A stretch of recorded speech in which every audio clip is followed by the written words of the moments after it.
Sa karagdagan pang mga balita, pag-uulat mula naman sa himpilan ng DCSB, ang Spirit FM, CMN, Calapan, Oriental, Mindoro. CMN Live Nationwide. Dennis Nebreho, magandang araw sa iyo. Magandang araw kasamang Ariel, magandang araw Calapan City, Oriental Mindoro, magandang araw Pilipinas. Sinimula noong araw ng Linggo sa probinsya ng Marinduque ang mga aktibidad para sa programang Morionan 2025 na may temang pagtitika sa pamamagitan ng unang yugto nito na Run Morion Run noong Palm Sunday Half Marathon na nagsimula ang pagtitipon dakong alas 4 ng umaga sa harap ng Kapitolyo ng Lalawigan sa bayan ng Buwak. Nasa halos 500 mananakbo ang nakilahok sa nasabing programa para sa 5K, 10K at 21K run na nagsimula ang unang pangkat ng 21K run na nilahukan ng nasa 67 mananakbo.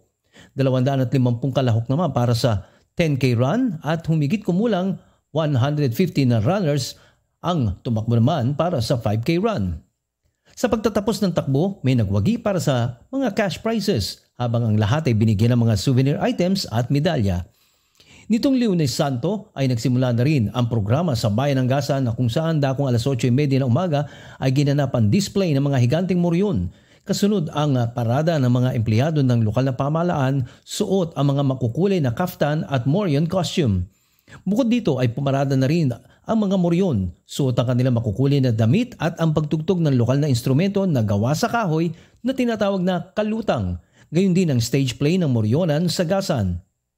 Hindi rin nagpauli ang mga taga Buena Vista na kung saan ginanap ang kanilang Community Lantern Parade o prosesyon ng pananampalataya. Ganap na ikapito ng umaga na sinundan ng panata at pamilihan ang Buena Vista Holy Week Trade Fair. Samantala, ngayong umaga ay gaganapin ang parada ng mga moryon sa bayan ng Buwak. Grand Float Procession at Holy Week Trade Fair naman sa Buena Vista. Sa Gasan ay magkakaroon din ng display ng mga higanting moryon na susundan ng isang stage play at parada ng mga manunugtog ng instrumentong kalutang.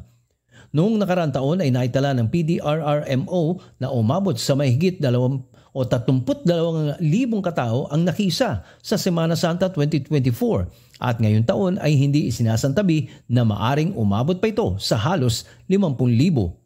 Inaasahan ang patuloy pang dadagsain ng mga bisita mula sa ibang lugar ang Marinduque upang masaksihan ang iba't ibang aktibidad sa 6 na bayan at kung paano isinasagawa ang mga pagtitika ng mga Marinduqueño sa kabuuan ng Semana Santa na magtatapos sa tradisyon ng pugutan ng ulo ng sundalong Romano na si Longhino sa linggo ng pagkabuhay.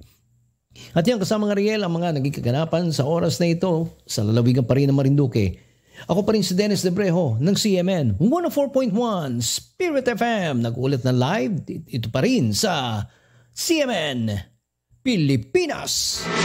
CMN Live Nationwide. Maraming salamat Dennis Nebreho. Mula po naman sa himpilan ng DCSB ang Spirit FM, CMN, Calapan, Oriental, Mindoro.